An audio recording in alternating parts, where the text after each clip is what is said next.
Okay, this is going to be over gas safety. We always want to make sure that our gas connections are nice and tight. We don't want to have any kind of leaks whatsoever. Starting out a gas cock, we want to make sure that every connection is nice and tight. We want to make sure that we have no gas leaks anywhere to be found. Here we have an obvious leak, so we want to turn our gas off.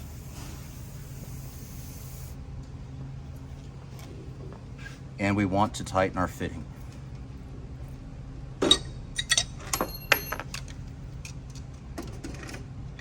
Always to make sure that you use a backup whenever you are tightening any kind of fitting. That way we don't break anything else loose across any kind of nipples. We also want to make sure that we have plenty of Teflon piping dope. That way we can seal off any kind of potential leaks that we may have. I'm now going to reapply gas pressure. And we're going to double check that union one more time to ensure that we have no leaks before we continue forward with any other checks.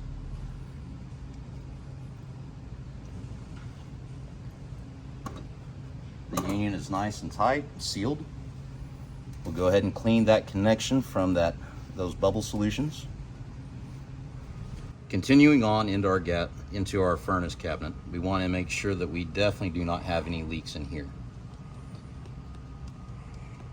It's very specific that we do not have any leaks because of relation to our burner compartment. Even though gas lines don't have a whole lot of pressure on it, that gas can move very, very fast through the system. It only takes a few seconds for this gas to ignite. The next thing we want to do is end up checking our inlet gas pressure. Make sure that your gas is turned off. That way, whenever we end up pulling this plug, we don't have any gas coming out at us. We want to make sure that we have good gas pressure coming in. We should have between 10 to 12 inches water column so that we end up having enough gas pressure to end up burning properly. After checking our inlet pressure, we want to ensure that we end up putting our plug back in. Now that we've made our call for heat, we want to go through our sequence of operations. We want to ensure that our reducer motor comes on to end up doing the pre-purge. Pre-purge is proving that our diaphragm is closed on our pressure switch and that we have no blockages in the inducer motor housing or in our exhaust whatsoever. Once we've ended up proving that the pre-purge is done and complete, our hot surface igniter will end up coming online. During this process, it is very, very important that you keep your face and your body away from that burner compartment, just in case we may end up having a backdraft or any kind of gas that's building up before we have that call. Don't be like this guy.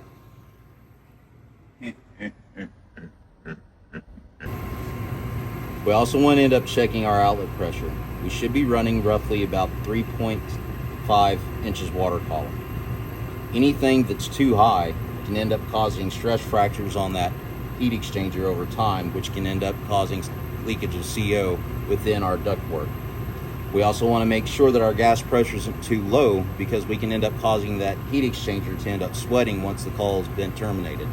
That can end up leading to rust and early deterioration of that heat exchanger. Now we're going to end up testing our carbon monoxide detector. This is a very easy test to do. What we want to do is end up lighting flame into a cup, just to end up double checking our accuracy. We know that we have carbon monoxide that is built up in that cup because that's what snuffed our flame out.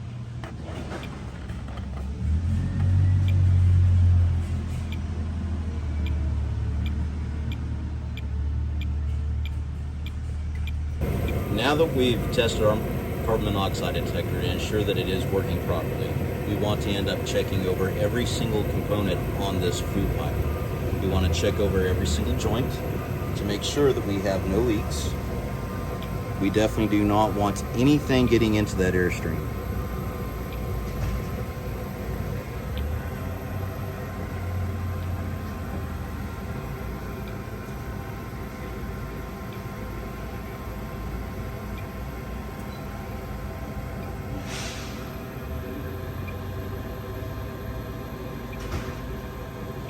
Whenever testing for carbon monoxide, you want to make sure that you don't ever get your tip into that heated gas. Otherwise, you can end up damaging the sensor.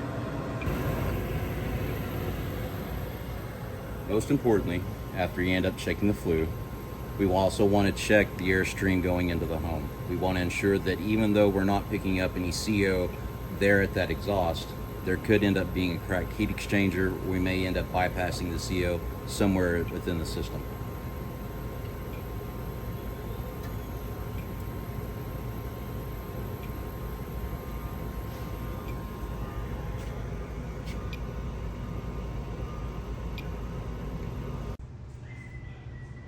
Last but not least, we want to inspect that flue pipe completely.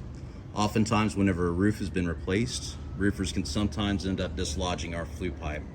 Always inspect it coming from that furnace all the way through, just to ensure that we're not venting carbon monoxide into an interior mechanical closet or into an attic space.